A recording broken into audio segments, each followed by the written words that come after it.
A human fought off 300 monsters to rescue the twins. Their mother's reward was worth every scar. Commander Stephen Rice adjusted his snug gray composite armor, its silver accents shimmering under the glow of the alien ship's corridor. Standing at 6'4" with broad shoulders and a frame shaped by years of special forces training, he looked commanding even among the tall, graceful Virillions. His dark chestnut hair, cut short but with a rebellious tuft that refused to lie flat, paired with his deep brown eyes which scanned the alien vessel with seasoned alertness. "Commander Rice, a High Counselor will see you now," announced Terrace, his Virillion liaison, her turquoise skin shining softly under the ambient light. Stephen nodded, straightening his posture. "Let's not keep her waiting." This diplomatic run was supposed to be straightforward, establishing trade between Earth's interstellar coalition and the Virillion Trade Confederation. As Earth's military envoy, his job was to project strength and remain quiet while the politicians handled the negotiations. The grand chamber doors slid open, revealing a vast room with panoramic viewports that displayed the stars beyond. High Counselor Adara Nixon stood at the center, her presence commanding immediate notice. Her snow-white hair flowed in lush waves down to her waist, a striking contrast to her soft turquoise skin that seemed to glow with an inner radiance. Her large amethyst eyes briefly studied Stephen with clear curiosity. "Commander Rice," she greeted, her voice melodic yet firm. "Earth sends its warriors even when peace is the goal." "Very human of you," Stephen replied with a slight bow. "High Counselor, we believe that strength often serves best when it's not immediately displayed." A faint smile curled her lips. "An intriguing outlook." She pointed to two small figures, partially concealed by her ornate lilac gown. "My daughters, Lena and Fina." The twin girls, no older than 8 by human standards, looked at Stephen with identical amethyst eyes. Their turquoise skin was a shade lighter than their mother's. They wore matching silver dresses that complemented her sophisticated attire. "It's a pleasure to meet you both," Stephen said gently, kneeling to their level. The diplomatic talks commenced, and Stephen moved to stand quietly near the wall, watching. The Virillion guards regarded him cautiously. Unknown vessels approaching. An urgent voice crackled over the intercom. Stephen's hand instinctively moved toward his sidearm. The viewports darkened as emergency protocols kicked in, but not before he caught sight of several jagged, insectoid ships closing in. Dravex raiders hissed at one of the Virillion guards, his face draining of color. High Counselor Adara quickly moved to her daughters. "Secure the diplomatic wing," she commanded. The ship shook violently as the first impact struck. Lights flickered and the chamber was plunged into darkness for a moment before emergency systems took over. "We need to get out of here," Stephen said firmly to the High Counselor. "These chambers are too exposed." Before she could reply, the far wall burst inward. Through the breach, a swarm of chitinous creatures with multiple limbs and clicking mandibles spilled in Dravex boarding parties. Chaos erupted. The Virillion guards formed a protective circle around their High Counselor, but they were quickly overwhelmed. Stephen drew his pulse pistol and fired, taking down 3 raiders with carefully aimed shots to what he hoped were vital spots. Commander Adara shouted, her voice calm despite the chaos around her. The escape pods were on Deck 7. Stephen pushed through to reach her, but another blast separated them. Through the smoke and debris, he spotted the twins, hunched together and terrified, right in the path of the advancing raiders. Without hesitating, he charged ahead, firing as he moved. Reaching the girls, he scooped them up, one under each arm. "Hold on tight," he ordered, scanning for an escape route blocked by falling debris. The closest alternative was a maintenance shaft. Kicking open the panel, he pushed the twins inside and followed, sealing the hatch behind them just as claws scraped against the outside. "Your mother said the escape pods are on Deck 7, he told the wide-eyed twins. "Can you show me the way?" The one with a small birthmark near her left eye. Lena, he thought, nodded shakily. They crawled through the tight tunnels, the sounds of battle echoing all around. Sometimes, Stephen had to break through. "Stay behind me," Stephen instructed, drawing his backup weapon, a compact but deadly energy blade that extended into a full sword with the press of a button. They encountered 3 more Dravex before reaching the escape pod bay. Stephen dispatched them efficiently, his blade slicing through their exoskeletons with practiced precision. "In here," he said, ushering the twins into the nearest pod. As the door sealed, the ship rocked with another massive explosion. "Warning, navigational systems compromised," announced the pod's AI. "Emergency protocols engaged." The pod ejected violently, tumbling away from the embattled Virillion vessel. Through the viewport, Stephen watched as several other pods launched, streaking away in different directions. "Can we contact the other pods?" he asked the AI. "Negative, communications array damaged during launch." Stephen checked the navigational display. They were heading toward a nearby planet, uninhabited, according to the limited data available. "Is that planet safe?" Lena asked, her voice small. Stephen looked at the twins. Their faces pinched with fear but trying to be brave. He forced a reassuring smile. "Don't worry, I'll keep you safe until we can contact your mother." The pod shuddered as it entered the planet's atmosphere.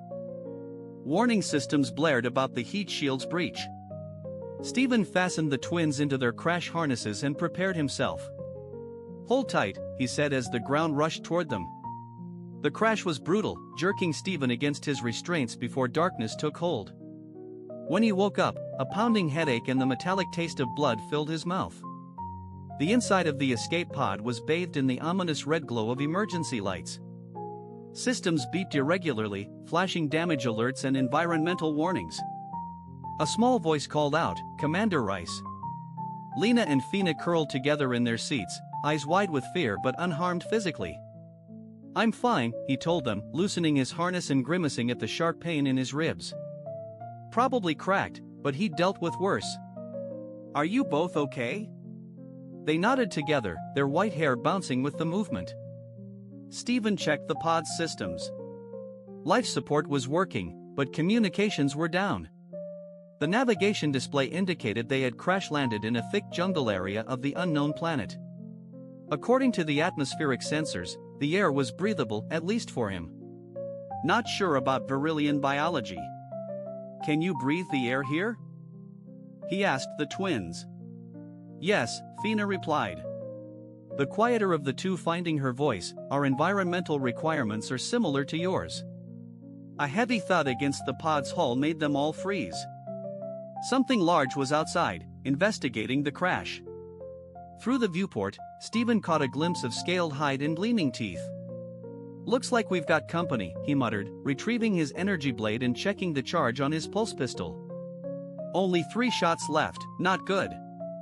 Another impact rocked the pod harder this time. The viewport cracked slightly. "We need to move," Stephen decided. "This pod won't hold if those things decide to get serious." He quickly assessed their supplies. An emergency med kit, 2 days' worth of ration bars, compatible with both human and Virillion biology thankfully, a portable water purifier and a small toolkit. He packed everything into a compact survival bag. "Listen carefully," he told the twins, keeping his voice calm and authoritative. "When I open the hatch, stay right behind me. We're going to find somewhere more defensible before nightfall." The twins nodded. Their fear evident but controlled. Stephen was impressed by their composure.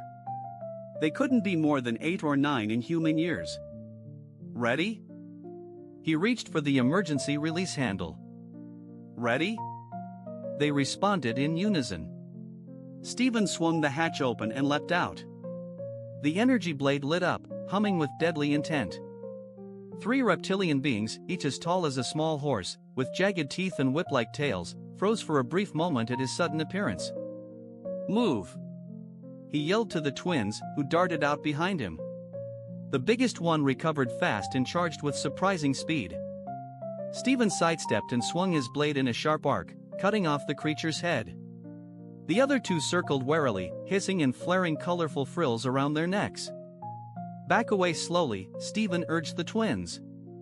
Toward those rocks, about 50 meters off, a cluster of boulders offered a possible refuge. They moved back cautiously, Stephen staying between the predators and the kids. When one lunged, he met it with his blade, carving a deep gash across its snout. It reared back, retreating quickly. They reached the rocks just as more creatures emerged from the jungle, drawn by the commotion and the scent of blood. Stephen helped the twins climb higher onto the rocks and took a defensive stance at the only clear approach. "Stay up there," he ordered. Null, roll: assistant. He took out one last attacker, then moved back toward the cave opening, keeping his sword ready. Just as he reached the mouth of the cave, a massive form burst out from the trees. A titan with armor plating and a gaping maw big enough to swallow him whole. Stephen shoved himself through the entrance just as the beast charged. It struck the rocks with a deafening crash, unable to follow, but its eyes stayed fixed on its prey. Its huge claws scraped at the entrance, too bulky to reach inside. Inside the cave, the twins had found a small nook away from the entrance. Stephen slumped against the wall opposite them, finally feeling the full weight of his injuries. "You're hurt," Lena said, concern clear in her voice. "I'll be fine," he replied, though the pain was overwhelming. He searched the survival bag for the med kit. "Just need to patch myself up." "Let us help," Fina offered, grabbing the kit from him. "Mother taught us some basic healing." As the twins carefully treated his wounds, Stephen kept his eyes on the cave's mouth, where creatures prowled and snarled. "Will they go away?" Lena asked, cleaning the cuts on his arm with healing gel. Finally, Stephen responded once they realized they couldn't reach us. "You killed so many," Fina whispered softly. "I've never seen anyone fight like that." Stephen managed a weary smile. "Just doing my job, keeping you safe until help arrives." Lena asked quietly, "Do you think Mother made it?" Stephen regarded her thoughtfully. "Your mother strikes me as a survivor," he replied confidently. "I'm sure she's searching for you now." Just then, a distant sound drew their attention, not the growl of predators, but the distinctive hum of engines. Stephen's eyes lit up. "That could be a rescue ship," he said, hope flickering within him. Fina hesitated. "Or more Drevex," she warned. Stephen nodded grimly. "We'll stay here until morning. If it's rescue, they'll use scanners to find the pod. If it's Drevex..." He left the thought unspoken but clenched his grip around his energy blade tighter. Having fought off the planet's beasts, he was ready to defend against the Drevex if needed. As darkness fell, the twins eventually dozed off, curled together for warmth. Stephen stayed alert, blade in hand, determined nothing would hurt these children on his watch. Dawn came over the alien terrain, casting faint light through the cave entrance. Stephen hadn't slept, keeping watch all night. The twins had curled up together, finding comfort and rest despite the occasional distant roars outside. As the first morning light seeped further into the cave, Stephen heard a new sound, the unmistakable whine of repulsor engines, much closer than before. He gently shook the twins awake. "Someone's landed nearby," he whispered, "stay quiet until we figure out who it is." They nodded instantly, wide-eyed. Stephen moved to the cave entrance, his energy blade in hand. The jungle had gone unnaturally quiet, probably the predators retreating from the mechanical intruder. Through the narrow gap, he saw armored figures moving through the underbrush, their sleek, iridescent armor, their Virillion design, shining in the dim light. Leading them was a figure that made his breath catch. High Counselor Adara Nixie, herself, her white hair neatly braided, wearing combat armor that somehow highlighted her curves instead of hiding them. Virillion Rescue Team, he announced to the twins, who immediately scrambled toward the entrance. "Mother," they called out in unison, their voices echoing through the jungle. Adara's gaze darted toward the cave, her amethyst eyes widening in surprise. "Lena, Fina," she shot into a run, her guards scrambling to keep up. Stephen stepped aside as the twins burst out and into their mother's arms. Adara sank to her knees, clutching her daughters tightly, her usual composure slipping in the joy of reunion. "My precious stars," she whispered, pressing her forehead to theirs in what Stephen recognized as a traditional Virillion display of family love. "I feared I'd lost you." Lena pointed back at the cave, saying, "Commander Rice protected us." Adara looked up, meeting Stephen's eyes for the first time since they'd been separated. An unspoken exchange passed between them, relief, gratitude, and something deeper that Stephen couldn't quite define. "Commander," she said, rising elegantly, "I owe you more than I can repay." Stephen stepped fully into the sunlight, aware of his improved appearance. Dried blood crusted his armor, and the bandages the twins had wrapped around him had soaked through in spots. "Just doing my job, High Counselor," he replied with a slight smile, though a hot meal at a med station wouldn't be turned down. Her eyes narrowed as she surveyed his injuries. "You're hurt." "Nothing serious," he reassured her, though his body protested otherwise. "Your daughters are surprisingly adept medics." Adara stepped closer, her movements smooth despite the armor. She reached out, her turquoise fingers lightly tracing a cut on his cheek that he'd overlooked. "The Nixian house don't forget debts, Commander Rice," she said softly, "especially those paid in blood." Her piercing gaze made his heart race, and up close, he could see streaks of silver in her amethyst eyes, like stars in an alien sky. One of her guards cleared his throat. "High Counselor, we need to move fast. Our stealth won't hide us for long." Adara nodded, but her eyes stayed on Stephen a moment longer. "Yes, Captain Thorne, get ready to leave immediately." As they moved through the jungle toward the Virillion shuttle, Stephen saw the ground was strewn with the carcasses of predators, the result of his handiwork from the day before. "By the eternal stars," Captain Thorne muttered, "counting the bodies, you killed all these creatures, human." "They were trying to hunt your princesses," Stephen said, shrugging. "I took offense at that." Adara glanced back at him, her face unreadable. "How many?" Stephen hadn't kept track. 30, 40, he lost count after the first wave. The Virillion guards exchanged stunned looks. Adara's lips curled into a slight smile. "Impressive," she said simply. The shuttle was sleek and elegant, its hull shimmering with the same iridescent quality as Virillion's skin. Inside, Stephen was led to a medical bay, where automated systems began tending to his wounds. Adara joined him after making sure her daughters were settled. She'd taken off her outer armor, revealing a tight-fitting suit that left little to the imagination. "The attack wasn't a random raid," she said without warming up to him, leaning against the doorframe. "It was an assassination attempt aimed at my family." Stephen winced as a medical drone sealed a deep cut on his shoulder. "Dravex usually don't take contracts, raiders, not killers." "Someone paid them a lot," Adara replied, her voice hardening, "and I plan to find out who." "Political enemies?" She moved closer, inspecting the drone's work. "As head of the Nixon Trade House and a member of the High Council, I've made plenty." The medical drone completed its task and withdrew. Stephen rolled his shoulder, testing the repair flawless as expected from advanced Virillion technology. "Your daughters mentioned your husband died recently," he said softly. "I'm sorry for your loss." A shadow flickered across her face. "Kalen died in the House Wars 2 cycles ago. He was a kind man. And a good father, judging by your daughters," her expression often showed. "Yes, they are his legacy." She paused, studying Stephen with renewed curiosity. "Do you have children, Commander?" "No," he replied. "Military life leaves little room for family." "Still, you risked everything for children who aren't your own," she observed. "That says a lot about your character." Before Stephen could reply, the ship's intercom crackled to life. "High Counselors are nearing the jump point, stealth systems at maximum, but Dravic's signatures are still detected in the sector." Adara straightened. "I should head back to the bridge." "Rest, Commander, we'll talk more once we're safely away." As she turned to leave, Stephen gently caught her wrist. The contact sent an unexpected jolt through him. Her skin was warmer than a human's, with a subtle electric tingle. "High Counselor," he said quietly. "If someone's coming after your family, you might need more than your usual security team." Her eyes dropped to where his hand cupped her wrist, then lifted to meet his. "Are you offering to help, Commander Rice?" Her words carried a double meaning he caught immediately.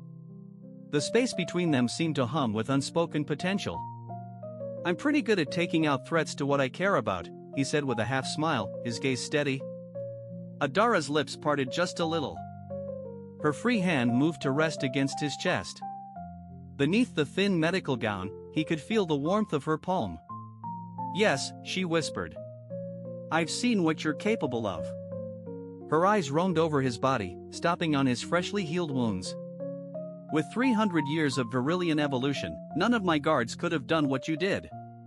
The ship shifted slightly, disrupting the moment. Adara stepped back, steadying herself. "We'll pick this up at my estate," she said, her tone now professional again, though her eyes still flickered with th. With that promise still hanging in the air, she left, leaving Stephen to wonder what form that gratitude might take and why the idea made his heart race more than facing a jungle full of predators. The Nixian estate stretched across a private moon orbiting the Virillion homeworld. Its shining spires and graceful domes showcased the family's wealth and influence. Stephen stood on a balcony overlooking gardens alive with bioluminescent plants, still getting used to his new reality 3 days after being rescued. He'd been given luxurious quarters in the family wing, a privilege not unnoticed by the household staff, who looked at him with a mix of curiosity and suspicion. The Virillions had a complicated relationship with humans. Their species had only established diplomatic ties 5 years ago, and cultural exchange was still limited. "Enjoying the view, Commander?" Stephen turned to see Adara approaching, clad in a flowing midnight blue gown that brought out her turquoise skin. Since their arrival, she'd kept her distance, busy with political matters and protecting her daughter. "It's amazing," he admitted, "though I'm starting to feel like some kind of exotic creature. Your staff can't quite decide whether to feed me treats or call animal control." Adara chuckled, her laughter sounding like chimes mixed with a gentle breeze. "Humans are still a curiosity here. Most Virillions have only seen your kind through media broadcasts. And what do those broadcasts portray? That you're impulsive, aggressive, and dangerously unpredictable." Her eyes shimmered with amusement but also intelligence, adaptability, and fierce loyalty. "Seems about right," Stephen agreed with a grin. Adara moved closer, resting her hands on the balcony rail beside him. "The council's in an uproar over your presence here. Lord Vex was especially vocal about the security risk of having a human so near a high counselor. I'm guessing Lord Vex favors Earth's expansion into this sector." "Vex supports anything that shakes up the old order," she replied, like a widowed female high counselor who refuses to remarry for political reasons.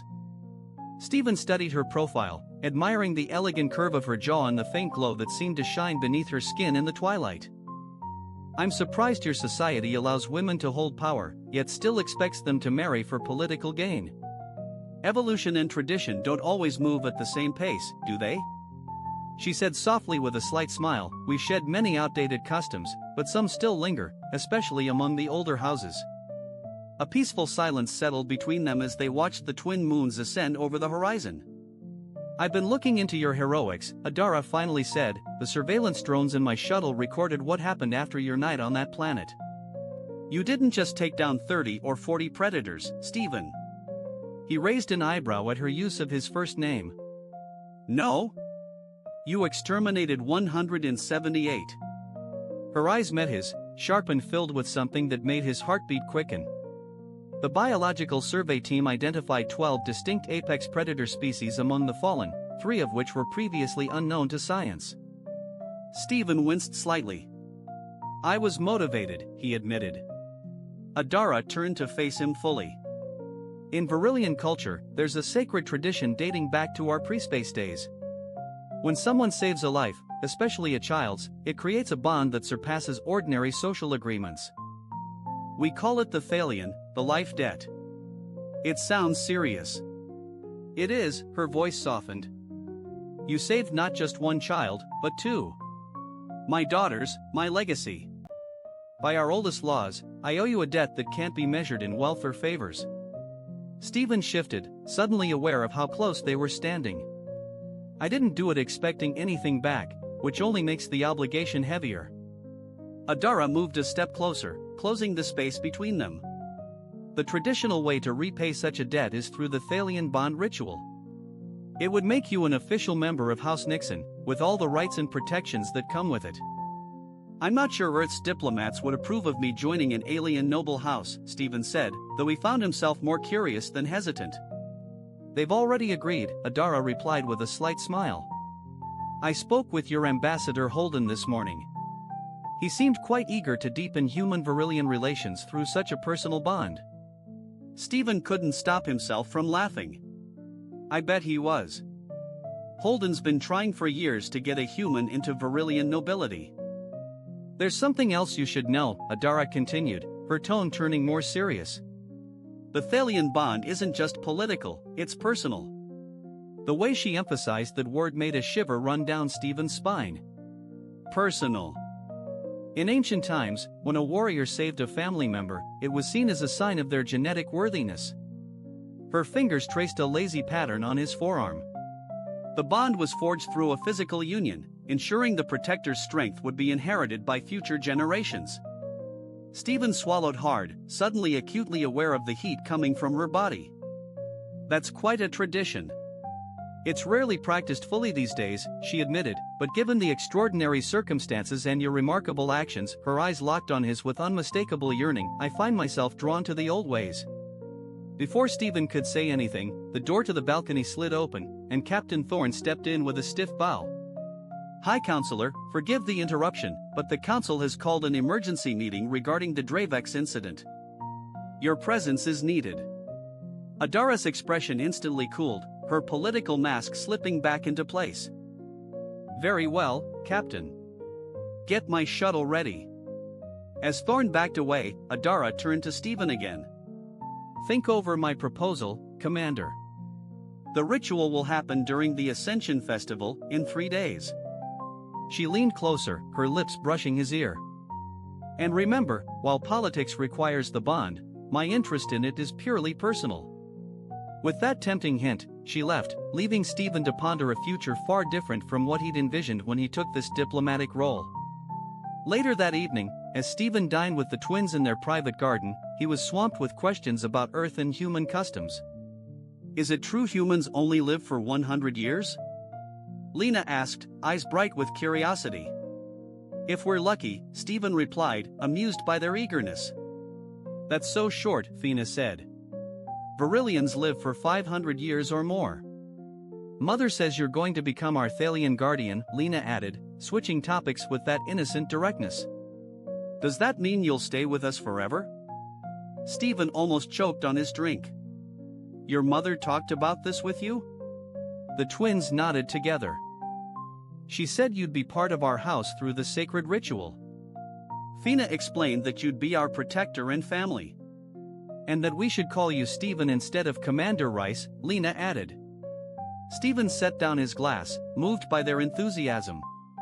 Would you like that? Having me around? Yes, they answered without hesitation. You make Mother smile, Fina said innocently, like a child. She hasn't smiled like that since Father died. That simple remark made Stephen pause. He hadn't thought about how his presence might be affecting Adara beyond the political and physical attraction.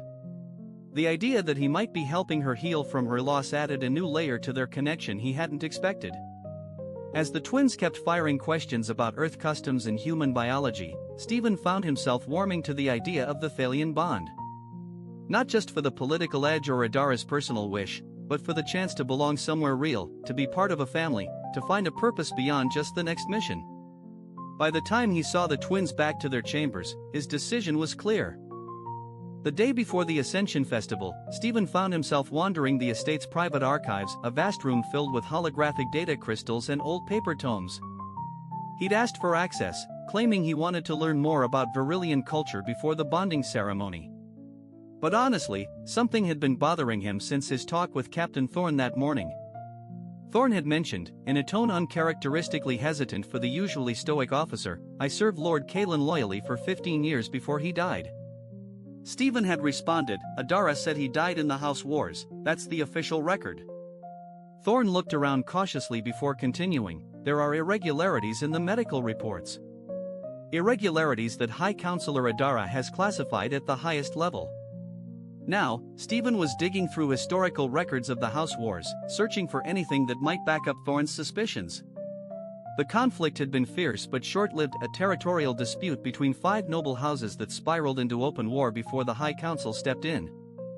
Lord Kalen Nexian led his house's forces in person, dying bravely in the final battle against Housefax, at least, that's the official story. Finding everything he needed, Commander?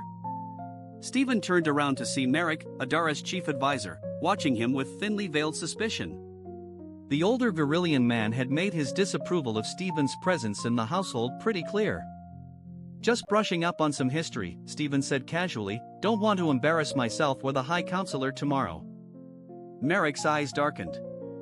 "The Thalian bond is sacred to our people, Commander. It's not a political tool to be used by outsiders." "I have nothing but respect for your traditions," Stephen assured him, keeping his voice diplomatic despite the clear hostility. "See that you do." Merrick turned to leave, then hesitated. Lord Kalen was a great man, irreplaceable, some might say. The unspoken threat lingered.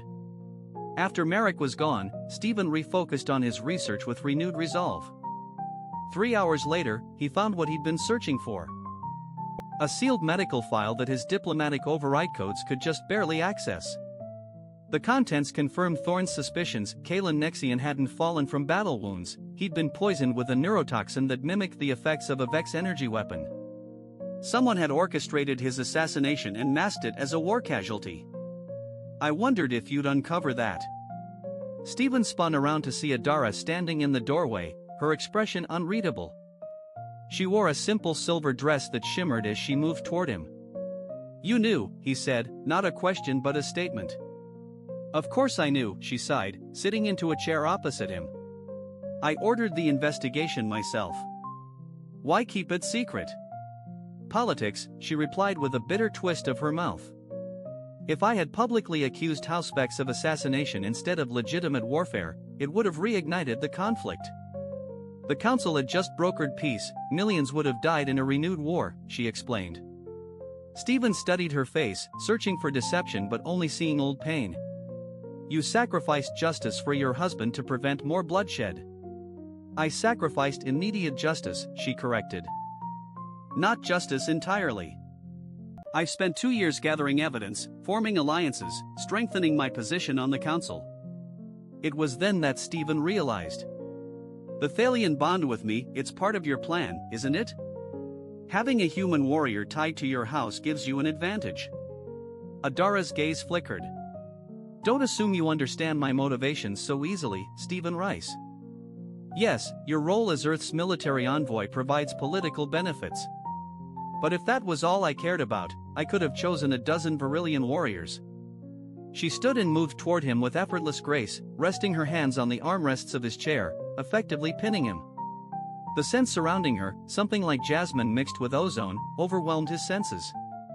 "I chose you because you proved your worth in the most primal way." Her voice lowered to a husky whisper.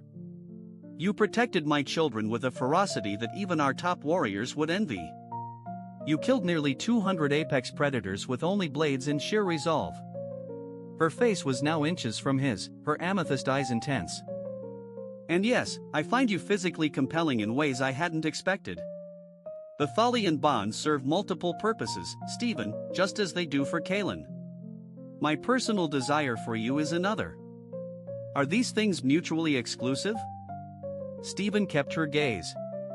"No, but I need to know what I'm stepping into. If we complete this bond, am I just a weapon targeting your husband's killers?" "You mean many things to me," she replied, her hand tracing the line of his jaw. "Weapon, yes, definitely, an ally, but also something I haven't allowed myself to want since Kalen died." The raw honesty in her voice struck him more than any political reasoning ever could. Stephen reached up, his fingers playing in her silky white hair. "Then I'm in," he said simply, fully. The tension between them sparked, and Adara moved closer. Their lips met in a kiss that began tender but quickly grew more intense, instinctual. Her skin radiated heat against his, that subtle electric feeling sharp and alive wherever they touched. "Null, roll :assistant. Null, roll :assistant." His blade sliced through the attacker's weapon, then through the armor beneath it. The final assailant grabbed Lena, using her as a shield. "Stand down or the child dies." Stephen froze, calculating angles and timing. The attacker's helmet concealed their face, but the voice was distinctly Virillion. "House Vex sends its regards, Adara," the attacker sneered. "Your human pet can't save you or your spawn." Stephen caught Lena's eye and gave an almost imperceptible nod. The girl remarkably understood. She went completely limp, dropping her weight suddenly. As the attacker adjusted their grip, Stephen threw his blade with perfect precision. It spun through the air and embedded itself in the narrow gap between the attacker's helmet and chestplate. As the attacker fell, Stephen rushed forward to catch Lena before she hit the ground. "Are you hurt?" he asked, checking her for injuries. "No," she replied, her voice steady despite the trauma. "I knew you'd save us." Fina ran to her mother, who embraced her fiercely while keeping her weapon trained on the doorway. "We need to move," Stephen said, lifting Lena into his arms. That was only the beginning. As if confirming his words, a deafening blast shook the far side of the estate. The Festival of Ascension had to be put on hold. The fight for House Nixon's survival had begun. "This way," Adara directed, leading them through a concealed tunnel behind an ornamental fountain. The panel slid shut behind them just as more blasts rocked the estate. Stephen carried Lena while Adara guided Fina. Both children remained remarkably calm despite the chaos. The tunnel slope was steep, lit by bioluminescent strips that flickered on as they passed. "Where are we headed?" Stephen asked, ducking under a low conduit. "The ancestral bunker," Adara replied. "It dates back to the pre-unification wars and is reinforced to survive orbital strikes." They stepped into a larger chamber where Captain Thorne was waiting with 4 guards, all bearing signs of recent battle. High Counselor Thorne saluted. "The situation's getting worse. House of X forces have broken through the inner perimeter, and we've pinpointed Lord Vex himself leading the charge." "Casualties?" Adara asked, her voice calm despite the chaos. 12 of our guards are confirmed dead. Many more are wounded. Household staff have been moved to the secondary shelters. Stephen gently set Lena down but kept her close. "What's Vex aiming for? Assassination or takeover?" "Both, I believe," Thorne answered with a grim tone. With the High Counselor and her entourage gone, Vex could stake a claim on the estate by ancient right of conquest. "Not while I'm alive," Stephen said simply. Thorne looked at him with newfound respect. "The human's fighting skill is remarkable. I reviewed the security footage from the Garden Pavilion, 3 top Vex assassins taken out in less than 12 seconds. Adara's lips formed a cold smile, and that was just a warm-up. She turned to Stephen. "The bunker is 2 levels below. Thorne and his men will escort the twins." "And us?" Stephen asked, already guessing her answer. "We're going to meet Lord Vex properly." Her eyes sparkled with icy fury. He arrived expecting to find a defenseless widow and her children. "Let's show him what happens when you threaten someone's chosen family." The twins clung to Stephen before heading out with Thorne. "You'll come back?" Lena asked softly, her small hand gripping his with surprising strength. "Count on it," he promised, squeezing gently. "Keep your sister safe until I return." Once the children were out of harm's way, Adara led Stephen through a hidden passage to an armory. She swapped her formal attire for combat armor that hugged her curves and offered real protection. "That's quite a look," Stephen said as he picked out his weapons, a new energy blade and a Virillion pulse rifle modified for a human grip. "We're a warrior culture behind this polished exterior," she replied, checking the charge on a sleek pistol. "My diplomatic robes conceal more than they show." Stephen shot her a pointed look that made her turquoise skin darken slightly. "Stay focused, Commander," she teased, eyes twinkling. "First, you defeat my enemies. Then we can see what else my robes might be concealing." Stephen grinned, the rush of adrenaline from the fight blending with a rising sense of desire, a heady mix. "Yes, ma'am." They navigated the passage system, emerging into the grand hall of the estate. The once spotless room had become a battleground, with Nixie and guards exchanging fire with Vex forces across the debris-littered floor. There, Adara gestured toward a figure on the mezzanine, flanked by elite guards. Lord Vex. Stephen studied their opponent. Lord Vex was tall even for a Virillion. His midnight blue skin and silver haircut in a strict military style, he wore elaborate battle armor that prioritized status over practicality. Stephen noted a weakness. I count 12 guards with him. Another 20 scattered around the hall. Stephen analyzed the situation odds. Poor, Adara replied with a predatory grin. They moved with synchronized precision, using the chaos of the fight as cover. Null, roll : assistant. 3 guards collapsed before they could even lift their weapons. 2 more fired blindly, their shots missing as Stephen rolled and quickly closed the gap inside their guard. His energy blade sliced through expensive armor as if it were paper. Adara was just as lethal. Her movements were elegant yet deadly as she dismantled threats with cold efficiency. In a burst of violence, they reached the mezzanine, leaving Vex's elite guard in ruins. Impossible, Vex gasped, retreating as Stephen moved toward him. No single warrior could. I've killed nearly 200 predators to protect her children, Stephen said steadily. What made you think I'd do any less? Vex drew his ceremonial sword, a real metal blade, Stephen noticed with surprise. Our duel will be remembered in house history for generations, Vex proclaimed. The day Lord Vex killed a human savage. Stephen turned off his energy blade and threw it down. Then let's make it fair.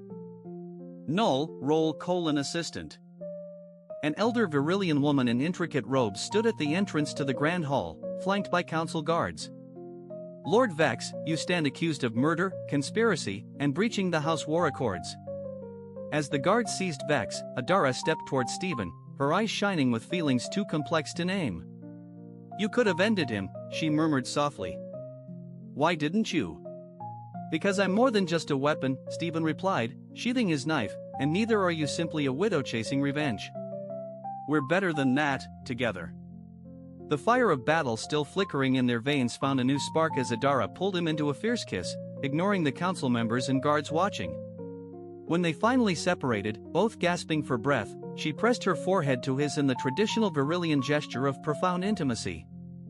The Thalian bond, she whispered, doesn't need a ceremony or festival, it's already between us. Then let's make it official, Stephen replied, his hand resting on her waist. After they checked on the twins, found safe in the bunker, the reunion was filled with tears of joy and relief.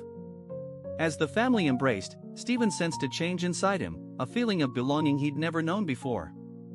Later that night, in Adara's chamber, miraculously untouched by the chaos, they sealed their bond in the most ancient, inhuman way. Their differing biology brought about new sensations, leaving them both breathless from discovery and desire. Adara's natural bioluminescence grew brighter with her passion, casting them in a shimmering, otherworldly glow as they gently explored each other with equal parts tenderness and hunger. I never thought, she whispered afterward, tracing the scars on his chest, badges of honor from her predator planet. Humans are so intense, Stephen said with a smile, pulling her closer. You haven't seen anything yet. 6 months after the clash at the Nixian estate, the Grand Temple of Ascension was decorated with rare glowing flowers woven into ceremonial banners. The formal Thalian bond ceremony between High Counselor Adara Nixian and Commander Stephen Rice brought dignitaries from across the galaxy, including Earth's top officials. Stephen stood at the altar, dressed in traditional Virillion ceremonial armor adjusted for his human form. The silver and blue plates shimmered softly in the temple's otherworldly light. The Nixian crest was proudly displayed on his chest. Nervous, just like Ambassador Holden, who would represent Earth at the ceremony. Not about the bond itself, Stephen said, fiddling with a gauntlet, but having the entire Virillion High Council and Earth's Secretary General watching? Now that's another matter. Holden chuckled. You've really become quite the diplomat these past few months. The trade agreements you've helped broker have unlocked more opportunities for humanity than years of official negotiations. Stephen nodded, though diplomacy hadn't been his primary focus when he first met Adara.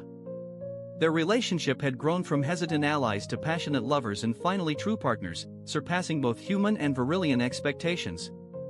The ceremonial horn sounded, announcing Adara's arrival. The gathered guests rose as she entered, luminous in a gown that seemed spun from starlight itself. Her white hair gleamed with jewels that sparkled with each graceful stride. Yet it was the faint curve of her abdomen, just visible beneath the flowing fabric, that caught Stephen's eye, soon to be shared with the whole galaxy. Lena and Fina led their mother down the aisle, scattering petals of rare flowers along the way. The twins had thrived under Stephen's protection. Their initial awe of the human warrior gradually transformed into genuine affection. They now privately called him father, a title that unexpectedly filled him with pride. As Adara approached the altar, a high priestess began the ancient ritual, speaking of bonds forged in battle and sealed with blood. Stephen and Adara shared the traditional vows, their hands joined by a silk cord embedded with bioluminescent particles that reacted to their touch, glowing brighter as the ceremony went on. The Thalian bond goes beyond simple political alliance, the priestess proclaimed. It unites not just two individuals, but two bloodlines, two legacies, two futures. At these words, Adara's eyes locked with Stephen's in a meaningful glance. The priestess pressed on, unaware of the deeper truth behind her ritual phrases. Just as they were about to complete the final blessing, the temple doors flew open. Two species discovering that together, they could accomplish truly extraordinary things.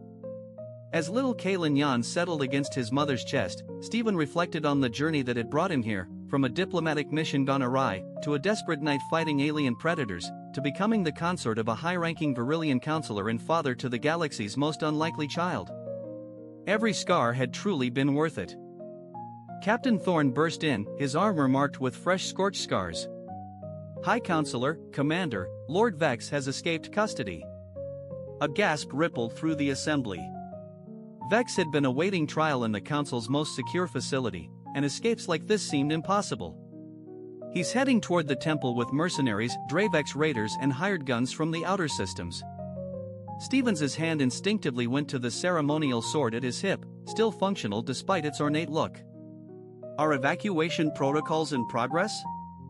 Thorne asked. Yes, for the civilians, but we're surrounded, he added. The temple defenses are activating, but they won't withstand for long. Adara stepped forward, her face showing fear beneath her formal attire. This ends today.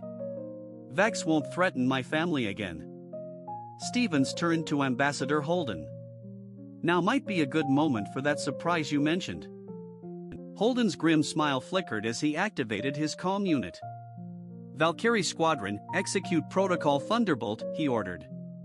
The temple's clear dome revealed the sky above, where suddenly a dozen sleek ships emerged from stealth, dropping out of invisibility. Earth's newest Special Forces unit, trained exclusively for extraterrestrial combat, moved with a precision that even the Virillion military observers found impressive. Holden explained to the stunned council members that this was humanity's wedding gift, a demonstration of our commitment to the Alliance. Meanwhile, outside, human forces engaged Vex mercenaries with overwhelming effectiveness. Their combat style, unpredictable, adaptable, and ruthlessly efficient, sliced through the hired guns like a hot knife through butter. Stephen took charge of the temple's defense himself. His ceremonial armor proved more practical than it looked as he dispatched 3 Dravex raiders who had breached the outer doors. The Virillion nobles who had once looked down on primitive humans now watched in awe as he proved why his species was quickly earning a fierce reputation across the galaxy. Despite Stephen's protests, Adara joined the fight, her pregnancy not slowing her deadly grace. Together, they drove back the attackers until a familiar figure appeared at the temple entrance, Lord Vex himself, his once noble visage now gaunt from captivity. This is between us, Adara, he snarled. You and your human pet have destroyed everything I built. She responded quietly, you destroyed yourself. Your hatred and prejudice blinded you to the changing galaxy. Vex raised a weapon, a relic Virillion disruptor flickering with unstable energy. If I can't rule, then House Nixian will die with me. He fired, not at Adara or Stephen, but at the temple's central support pillar. The ancient stone groaned as cracks rapidly spread through it. Stephen acted immediately, pulling Adara and the twins to safety as chunks of the ceiling started to give way. The gathered dignitaries rushed toward the emergency exits, led by human special forces and Virillion guards working together flawlessly. When the dust cleared, Stephen stepped out from the debris, with Adara and the twins safely sheltered beneath him. Vex was trapped under fallen rubble, his weapon just out of reach. It's over, Stephen said softly as he approached with caution. It will never be over, Vex spat back. Your abomination of a child will never be accepted, a half-breed mongrel. His name is Kaelin, Adara cut in, her hand gently resting on her belly. He's the grandson, and he'll be a living symbol of what our peoples can achieve together. The announcement of Adara's pregnancy, which had seemed impossible, silenced the onlookers. Scientists from both species had long believed human Virillion reproduction to be biologically impossible. Turquoise skin, a shade lighter than his mother's, with a faint dusting of dark hair like his father's, and eyes that flickered between human brown and Virillion amethyst, depending on the light. "He's perfect," Stephen whispered, captivated by the tiny being who somehow embodied the best of both worlds. Kaelin, Marcus, Nixie and Rice, Adara murmured softly from her bed, where the twins sat close, gazing at their new brother with curiosity. "A name fitting for the first of his kind." "The first of many," Stephen replied, gently transferring the baby into Adara's waiting arms. "Earth's diplomatic corps is already receiving inquiries from a dozen Virillion houses about human Virillion cultural exchange programs." Adara chuckled. "Is that what they're calling it now? Seems like we've started a trend." Stephen sat beside her, wrapping an arm around his family, his reward for every scar, every battle, every dangerous moment. Outside the chamber windows, the estate gardens blossomed with new life, while in orbit, the combined fleet of Earth and House Nixie stood as a symbol of their unprecedented alliance. The stars themselves seemed to shine brighter on this new beginning, not just for a family but for